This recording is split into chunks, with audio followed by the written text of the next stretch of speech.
तो formula series में हम लोग जानते हैं, इस वीडियो में एक और फॉर्मूला जो आपके कॉम्पिटिटिव एग्जाम में बहुत काम आएगा। तो देखिए फॉर्मूला क्या है।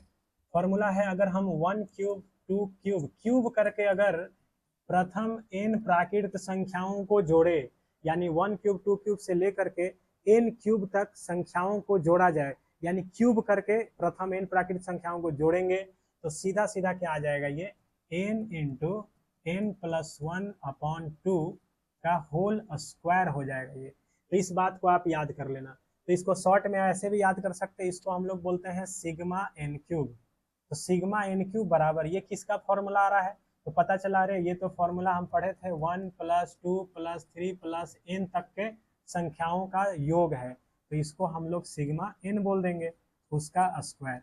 तो सिग्मा एन क्यूब यानी क्यूब करने पे जो रिजल्ट आता है वो सीधा सीधा जोड़ के जितना आएगा उसी के स्क्वायर के बराबर होगा।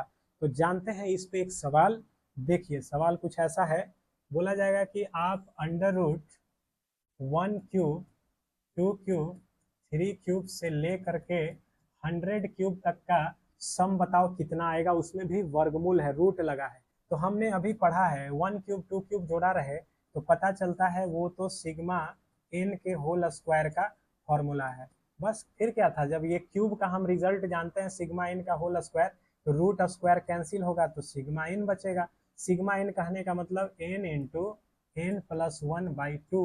तो 100 संख्याओं का जोड़ है, तो 100 इंटू 101 बाई 2 कट जाएगा तो आपका आ जाएगा 50-50। इसको सॉल्व करेंगे तो क्या आ जाएगा 50-50। तो 1 क्यूब से लेके 100 क्यूब तक आप जोड़ोगे, उसका वर्गमूल निकालोगे तो कितना आएगा 50-50। और एक सवाल देख लेते हैं। देखिए तो देखिए डॉट डॉट डॉट का भी मतलब होता है, डॉट डॉट का मतलब होता है इसी क्रम में ये जा रहा है, जिस क्रम में अब तक ये फॉलो किया है इसी क्रम में ये जा रहा है। तो हम सबसे पहले देखें क्यूब तो है, लेकिन एक तो ना तो ये 1 से शुरू किया है और ना ही ये लगातार चल रहा है। तो ध्यान देने वाली बात इसमें ये आया कि 3 6 9 यानी कहने का मतलब 3 का ये टेबल है। तो देखिए यहाँ कुछ नहीं तो 1 मान सकते हैं, इसका क्यूब है।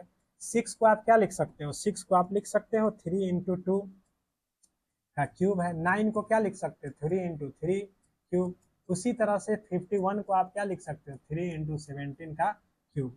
अब देखो सब में देखो 3 cube 3 cube 3 cube 3 cube common हो जाएगा, तो बचेगा क्या 1 क्यूब, बचेगा क्या 2 क्यूब, बचेगा क्या 3 क्यूब। ऐसे करते हुए क्या बचेगा 17 क्यूब। अब जाहिर सी बात है 3 क्यूब 27 हो जाएगा। और ये हम पढ़े हैं 1 क्यूब से लेके n क्यूब तक जोड़ते हैं तो सिग्मा n का स्क्वायर हो जाता है। सिग्मा n का फॉर्मूला n यानी 17, n प्लस 1 यानी 18 बाई 2 इसी का स्क्वायर हो जाएगा। अब इसको हल कर लीजिए आप, 27 गुना ये देखो कट जाएगा 2 गुना 9 यानी कि 17 गुना 9 गुना फिर से 17 गुना 9। अब जो आ जाए वही हमारा आंसर हो जाएगा। तो इस प्रकार से इस वीडियो में हमने क्यूब करने को लेकर के रिजल्ट देखा, ये भी आपके एग्जाम के लिए इंपॉर्टेंट है।